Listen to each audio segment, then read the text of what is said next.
Už ką balsuos, aš nežinau, vos tik išlemena ir nemato. Tai gerai, tada aš išvardinu, jūs pasakykit. Jis pasakė ir aš stebėjau. Vėl parašą padėjo ne tą, ką sakė. Ir tai per visą Lietuvą jie apgaudinėja ir parašus pavagia vagys visiškai patentuoti mūsų žmonės. Be to, aš buvo komisijoje viską ir atvažiavo mašina jau paimti surinktų balsų. Nu, žinok, vairuotojas sako, ai, labas. Sakau, labas. Sakau, ne, aš sakau, tavęs nepažinau. Jis tai sako, aš tavęs žinau. Nu, paskui sako, einam pasikalbėsim į lauką. Nu, mes išėjom į lauką kalbėti, viską sako, žinai, kaip daro. Sako, tai balsavimais netikėkit. Sudeda į mašiną balsus su maišais, vieną maišą palieka ir atneša ir į savo balsavimą įdeda, o vieną iš tų, kur atvežiau, atsilieka mašinoj.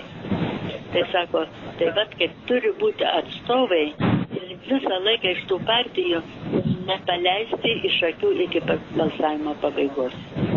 Ir į mašiną turi sėsti, ir iš mašinos išlipti, ir iškrovime, ir priėmime, ir atidarime, visur turi būti stebėti. Aš, žinokit, naktim nemiegojau, bet aš kaip norintis galėčiau justi. Mes šitą suprantam. Tai aš kaip supratau, vairuotojai tiesiog sukeičia maišus. Taip išeina? Jo. Nu va, supratau.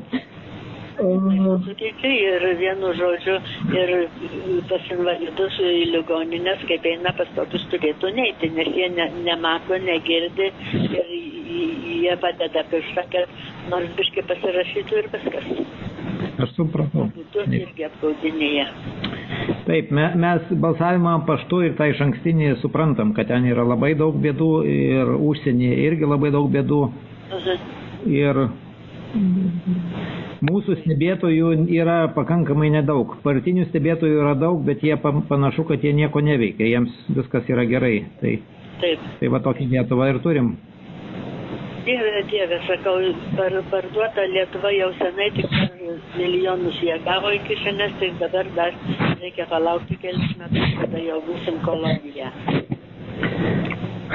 Tai va, tai stenkitės visus įkalbinti, kad nebalsuotų iš anksto, nebalsuotų paštu, o atvyktų gyvai. Dabar jūs pertrauksiu.